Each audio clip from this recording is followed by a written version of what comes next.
Hello Stampers, I've got a fun card for you today. It is highlighting the new Supremely Awesome stamp set from Stampin' Up. Look at this pizza guy. Pizza's like my favorite food, so when I seen this stamp set I just went wild. So we're going to be using this today to create this card. And here is my guy right here. And then inside I put some slices of pizza and it says, "You're supremely awesome." So I can send my favorite food to anybody. This would be so cute with like a pizza gift certificate in it or something. So anyhow, that's what we're creating today, and we're going to get going. We're going to start our little awning here, and I have a piece of cardstock here. It's basic white, and this piece was 1.5 inch by 3 inch wide, and I ran it through the Stampin' Cut and Emboss machine using the Scallop Contours die. So I have one right here, and this is the piece that I used to die cut this with. So it just went across the bottom, and it's only 3 loops. So just remember that, center that up on your paper when you run it through, and it'll come out really cute. Has like that little stitch at the bottom. And this is a darling die set. So good for main panels because you have so many different sizes. So that is what I'm using for my little awning here. I have it all cut out, of course. And we're going to use just a couple of Post-it notes, and we're going to put some stripes on this to make it look like fabric, striped fabric. So I'm just starting out putting a little Post-it note on here. You can use regular size Post-it notes, but I cut one of those little scallops in half, and then I'm going to use cherry cobbler here and a blending brush. So for the first one, we'll just make that color right there. Okay. And then we're going to move our Post-it note. We're going to move it down to cut the second scallop in half. Yeah, we're just guesstimating these. And then we're going to take another little Post-it note, and I'm going to go in between the scallops. And that'll be for our next stripe, and we'll just color that in. And then we'll just repeat that for our next one. So we're going to cut that in half, the last scallop in half, and then we're going to put this in between the 2 scallops and color that in. All right, and that gives us our little striped awning for our scene there. And so we're going to set that aside. It's all done. Okay, next we're going to bring in our main panel here, and I'm going to bring out some Early Espresso ink. So I have Early Espresso here, and then you have this checkered stamp that's in the stamp set, and I'm just going to ink this up. Probably be easier to do it this direction. And I'm going to stamp it at the bottom of this basic white panel. This panel is 3 by 5 inch basic white. And by the way, you can find all the dimensions for the pieces down below this video. Just click show more and you'll see them all there, along with the links to the products that I used. And I'm going to stamp this along the bottom here. And then I'm going to ink it back up, and I'm going to stamp it again. Now you may be a better stamper than I am, but I just tried to line it up with the other one. I'll probably be overlapping a bit. I did on the last one. There we go, but that's okay. It comes out just fine anyway. So there is our floor.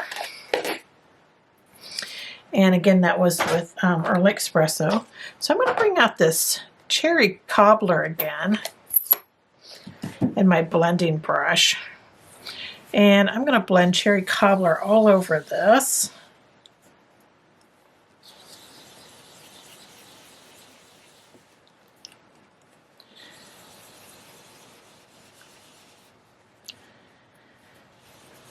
And I'm even going to go down across the floor there.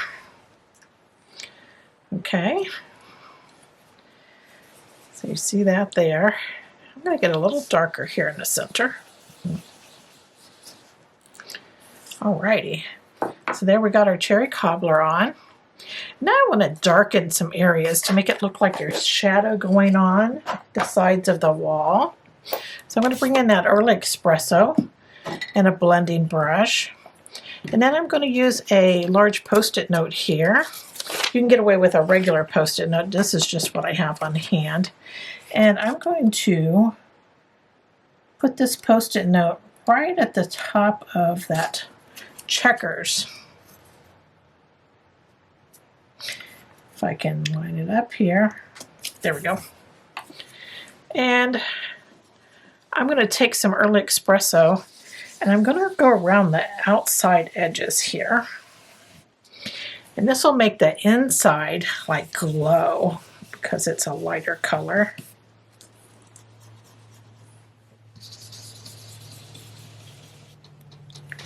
And I'm just using a circular motion.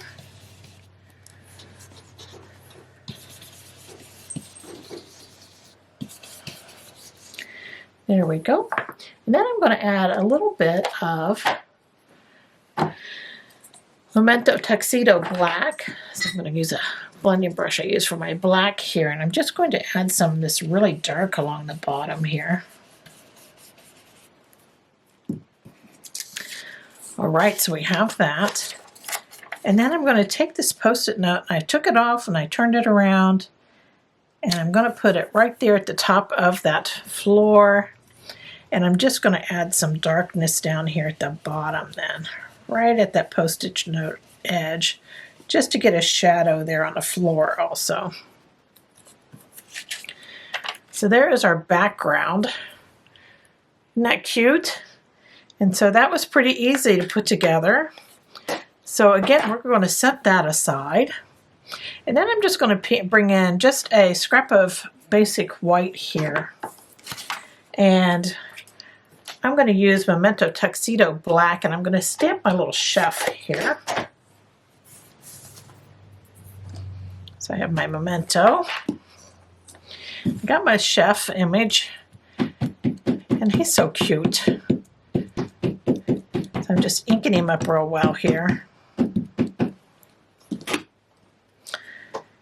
going to stamp him on that panel there. I'm holding it for a couple seconds. This gives you a better image. All right, so he's all stamped. Okay, so I'm going to bring in some Stampin' Blend markers. I'm going to do some coloring here.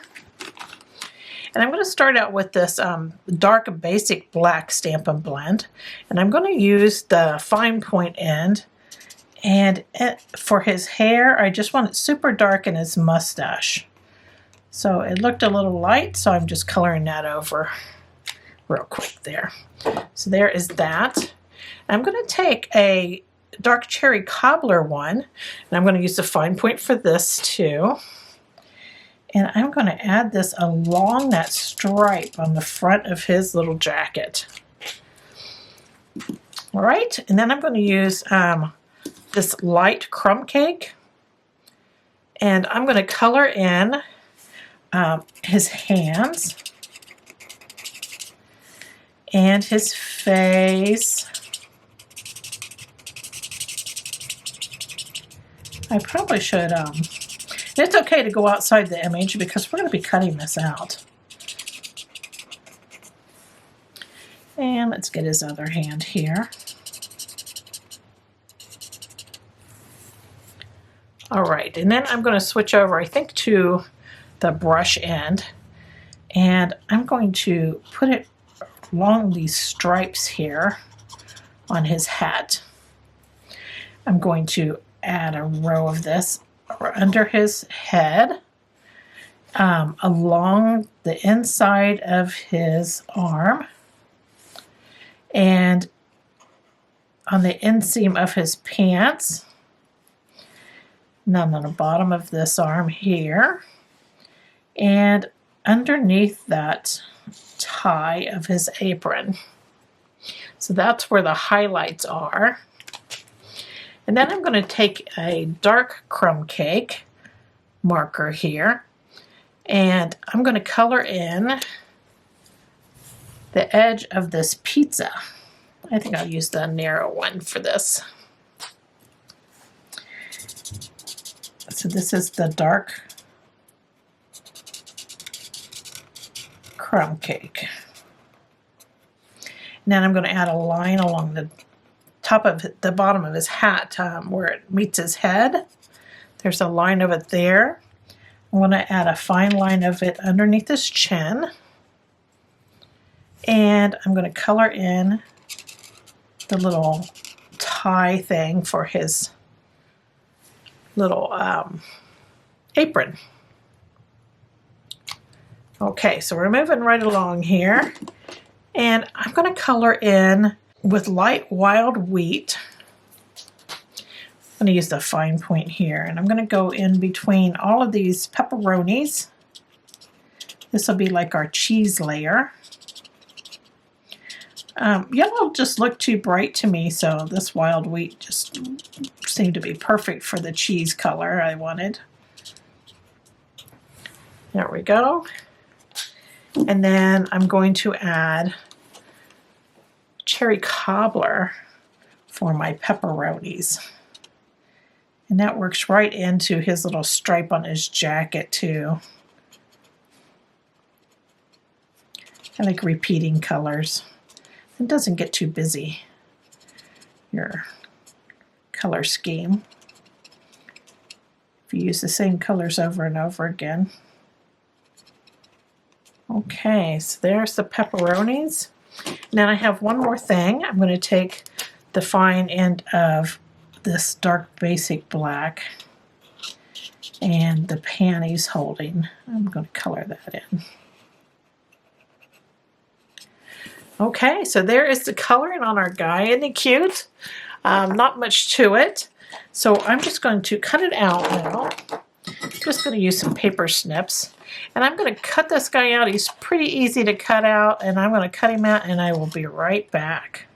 Okay, I pretty much have him all cut out now. And I just want to show you just one little trick. I want to cut out this little triangle here between his arm and his body. And you just have to cut along his body there, in between his hand and his body, and then cut that piece out. And once you have that cut out, you won't even notice that you separated those two. So it's just like that. So there is our chef. He's all ready for our panel here. So what I'm going to do is I'm going to start putting this together.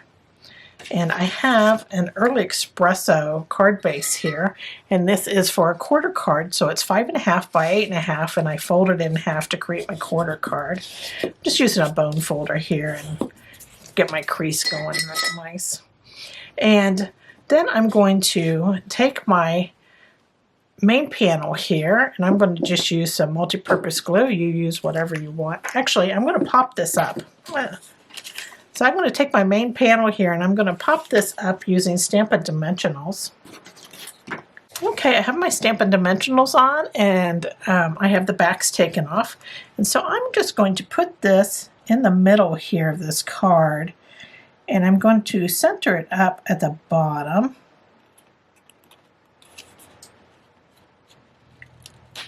And there we have it.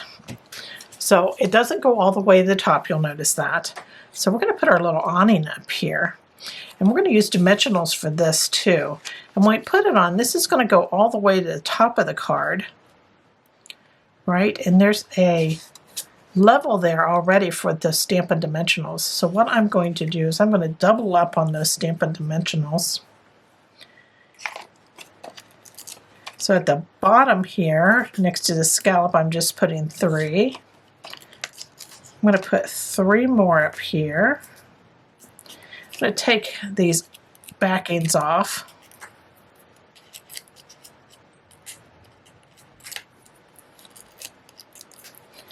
And then you know what?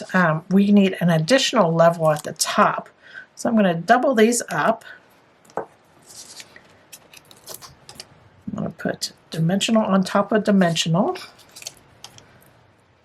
This gives you a double level, and that'll keep things even with our card then, because we have a level already with dimensionals on it. So we have a double level that'll be on the top of our card here. And I'm going to put this all the way to the top of our card and center it up on that. And there we have it. So that just fits perfectly on there now. And we have another layer of cardstock. Okay, so we got that on there, and now we're just going to pop our little guy up. I know it was lots of dimensionals on this one, but it turns out so stinking cute. So we'll just put some on a pizza, and down the little guy here. And I like to cut my edges up to use for along his little legs.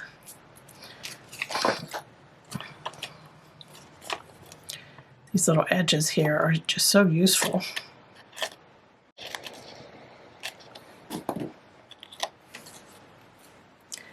And we'll put one along his arm. There we go. Now we need another one for his other leg. All right, I think I'll put two for the pizza. I like to make sure things stay popped up. Dimensionals are pretty cheap.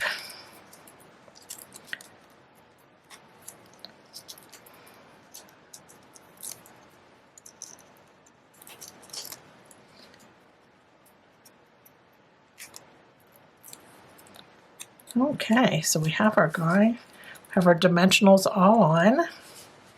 Then I'm just going to put his feet down here on the floor, kind of center him up in our scene, and there he is in there. So we're moving right along. Now I have two cherry cobbler strips. And these strips are 1/4 inch wide by 5.5 inches long. And I'm going to put one on each side of this card front. Just putting a little glue on there. Do this outer edge first. Just center it up there, right on the edge there. I just love the way that stripe looks.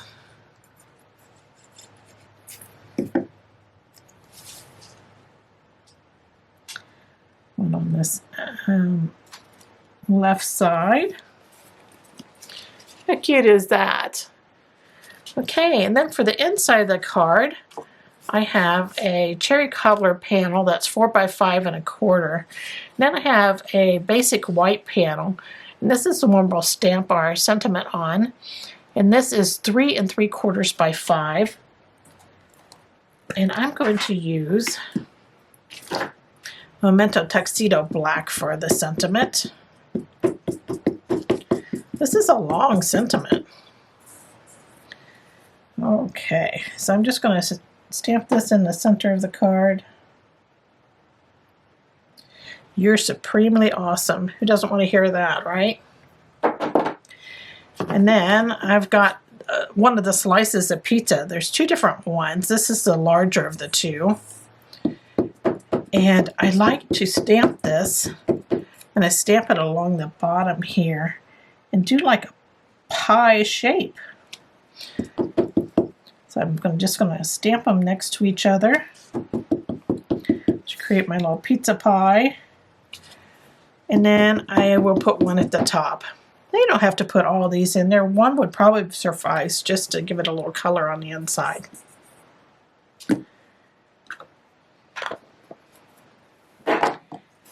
And then I just colored these pieces. I'll just show you on this one. So I colored this just like I did the pie on the outside.